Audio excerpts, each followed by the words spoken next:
Hak sempurna. Paling sempurna kita nak lagu mana? Kalau kita saat ni ngaji saat ni, niat nak jadi orang alim. Bila jadi orang alim nak apa? Nak mengarah, nak berdakwah, nak memimpin masyarakat. Biar masyarakat dia jadi damai, molek. Nak buat sekolah, kita kata banyak tu sekolah pula, lagu ni lah ni dalam gambaran kita tu. Kita ni kalau boleh nak buat Sahih Bukhari ni lah, agama benar lah kita mati tengah jalan. Tuhan kira berlaku hak paling sempurna hak kita niat. Tapi kalau kita umur panjang, katakanlah kita buat tak sempurna tu, tak sampai ke situ, boleh setara tu itu faedah niat, boleh setara hak kita buat tu lah. Tetapi kalau kita niat ni lebih, Tuhan akan beri hak supaya hak kita niat walaupun kita tak ada capai. Itu faedah niat. Jangan kita kata bila kita niat ni tak boleh ke hafal. Tidak, Tuhan akan kira. Sebab hakikatnya bukan dalam dunia ni saja bagi kita orang Islam. Hak selepas mati ni pun ya Allah juga. Itulah sebab dia kata innamal a'malu binniyat. Segala amalan ni dikira dengan niat. Amalan mana? Amalan taat, amalan yang merupakan ibadat, bukan amalan curi, bukan amalan buat maksiat. Niat kita nak maksud molek, tak jadi lagu tu, boleh dosa tu kalau lagu tu. Kalau amalan tu tidak baik, niat baik pun tak boleh dalam Islam. Kita niat nak beri sedekah ke orang pakai miskin dengan cara kita pergi melacur, tak boleh lagu tu, dosa. Tak ada niat lagu tu, niat lagu tu tak kira, tak boleh. Hak niat yang dikira tadi apa dia? Ibadat. Ibadat ni pelik. Kalau kita niat molek, boleh pahala banyak lah. Kalau kita niat tak molek dengan ibadat tu, nak nunjuk-nunjuk, boleh dosa pula kita. Itu kalau ibadat. Kalau tak niat tak jadi ibadat tu. Itu beza. Tapi kalau benda mubahat, perkara-perkara yang harus, nak makan, nak pergi makan wati payah, kalau misalnya kita kata tu tak ada gapo tu. Kalau tak makan pun tak apa, kalau makan pun boleh juga. Kalau ada niat molek, boleh pahala. Kalau tak ada niat, saja. Sebab itu amalan biasa tu, amalan biasa. Kalau kita tak buat pun tak apa. Baru ada boleh pahala kalau kita ada niat. Niat tu penting. Sebab itulah Imam Bukhari kata niat ni dia separuh daripada agama ni duduk pada niat. Separuh agama ni kalau kita bagi dua, semua aktiviti agama ni dibagi kepada dua, separuhnya duduk pada niat. Memanglah tak lari daripada niat. Kalau hak kata agama, dia separuhnya berkait dengan niat. Begitu.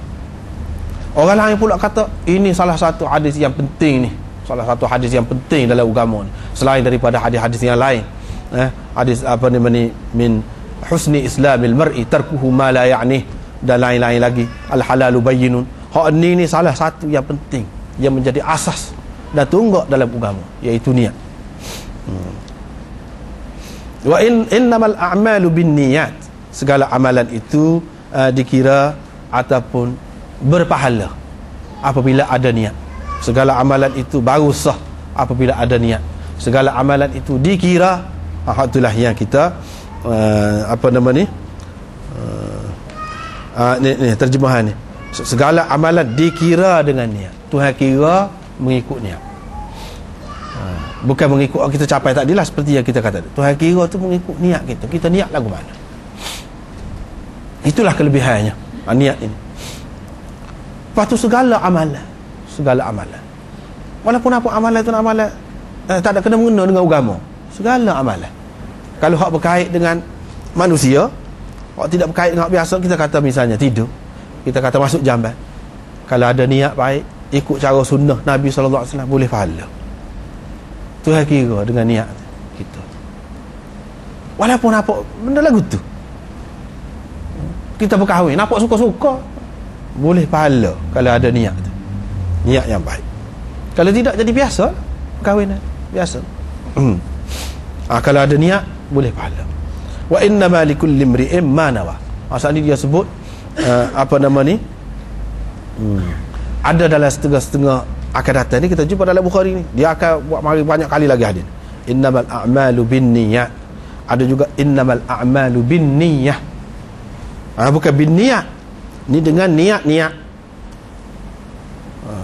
Dengan niat saja. Niat satu, mufrad. Segala amalan itu dikira dengan niat. Maknanya amalan kadang-kadang banyak, tapi niat tu sah. Gapo dia niat? Ikhlas kerana Allah. Sebab tu sesuai juga hadis tu. Innamal a'malu binniyah. Bukan binniyat. Mana amalan ni banyak, tapi kita kena niat saja kerana Allah Subhanahu Wa Taala. Niat ada saja. Bukan banyak niat ni. Kerana Allah Taala. Hak tu mesti ada dalam apa sekali amalan walaupun banyak pun. Itu satu. Hak ayat kata bin niat ini, mana amalan tu banyak, niat tu pun banyak juga. Mengikut amalan tu lah. Kalau kita nak puasa, niat puasa lah. Apa nak niat semaya? Kalau kita nak semaya, niat semaya. Sebab tu jadi niat tu disebut dalam bentuk jamak. Sebab amalan tu pun banyak. Dan mengikut niat masing-masing itulah kita dapat pahala. Hak tadi dilihat dari sudut tu, dari sudut kita kena buat sesuatu ni semuanya kerana Allah. Sebab tu disebut secara mufrad. Tapi hak ni disebut niat dalam bentuk banyak. Sebab apa? Sebab amalan tu pun banyak. Banyak macam amalan manusia. Lepas tu setiap orang mendapat mengikut apa yang dia niat. Apa yang dia niatkan, dia dapat waktu. Dia dapat waktu. Jadi hak dia dapat ni apa dia? Wa inna likulli imri'in ma nawa. Manusia hanya dapat apa yang dia niatkan. Mana kalau dia tidak niat, tak dapat. Kalau dia tak niat, tak dapat, tak kira, tak boleh pahala. Sebab boleh jadi perkara yang sama itu dibuat oleh orang munafik, hak zahir, mengikut zahir. Perkara yang sama tu dibuat oleh orang kafir sekalipun. Jadi tak ada. Seseorang itu hanya dia dapat apa yang diniatnya. Lepas tu apa yang diniatnya, seperti kita kata tadi lah, ada kalanya bukan satu yang diniatkan. Dia buat nampak satu perkara, tapi maksudnya banyak. Maksudnya banyak. Walaupun kita kata nampak kahwin saja, tapi maksudnya anak dia ni dia nak suruh jadi gini-gini, nak buat begini-gini. Lepas tu apabila keluarga, dia nak menghidupkan sunnah dalam keluarga tu. Macam ni. Daripada kahwin saja, amalan itu saja. Zahirnya nampak, tetapi niat kita tu banyak. Kita pasal banyak niat. Apabila dapat anak-anak ni untuk khidmat kepada masyarakat akan datang, untuk memimpin masyarakat, untuk jadi baik dalam masyarakat. Kalau tidak, hak jahat tu pun dia nikah juga kan. Hak buat maksiat tu pun dia nikah juga, dia boleh anak. Lepas tu dia ajar cara dia tu lah. Kalau kita tidak nikah, siapa dia nak mengimbang hak tu kita akan mati. Kita kena mengajar sama anak kita tu, biar ada niat, biar dia boleh jaga ni. Hak tu tak apa-apa cerdik ni. Biar dia boleh jaga, biar seimbang sama. Ada niat tu. Ada niat nak menghidupkan sunnah dalam keluarga. Banyak niat. Kita akan dapat apa yang kita niat.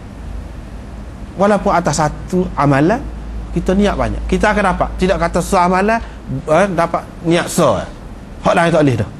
Tidak. Allah SWT tu Maha Pemurah, Ar-Rahmanir Rahim, Maha Pengasih. Dia nak tengok kita buat benda molek. Dan benda ni tidak semesti ada. Apa yang dia buat tidak semesti ada. Orang panggil tidak semesti wujud hissi. Mesti ada dalam kenyataan benda yang dia buat. Kadang-kadang tak ada dalam kenyataan, dia tak ada buat pun, tapi ada dah Tuhan kira dah. Sebab apa? Ada dalam niat dia. Yang ni ada wujud dalam wujud syar'i. Wujud indallah. Sebab dia wujud ni banyak macam. Ada wujud dalam fikiran saja, kita khayal saja, betul tak? Ada dalam fikiran saja, dalam kenyataan tak ada. Ada dalam kenyataan. Ada dalam agama kata ada, walaupun zahirnya tidak nampak. Sesuatu niat kita, benda tu tak jadi lagi. Apa yang Tuhan kira juga? Sebab dia kira ada dah, wujud dah. Apabila ada niat, wujud dah benda tu. Kita kahwin, maksud kita gini-gini. Kita kahwin takdirnya kita tak boleh anak. Saya kira hak kita nak anak maksud gini, saya kira sebab ada dah tu, dia kira ada dah tu, ada indallah, di sisi Allah SWT. Walaupun manusia tak nampak, tak nampak, di sisi Allah SWT dia kira ada dah tu. Boleh pahala dah kita tu apabila kita ada niat. Apalagi kalau kita selepas tu kita buat anak orang lain, hak miskin, hak yatim, hak tak ada ibu bapa, kita bantu dia. Hak kita nak untuk anak kita dulu gapo. Buktinya kita ikhlas sungguh. Orang ni untuk anak dia buat belaka, orang kafir pun buat.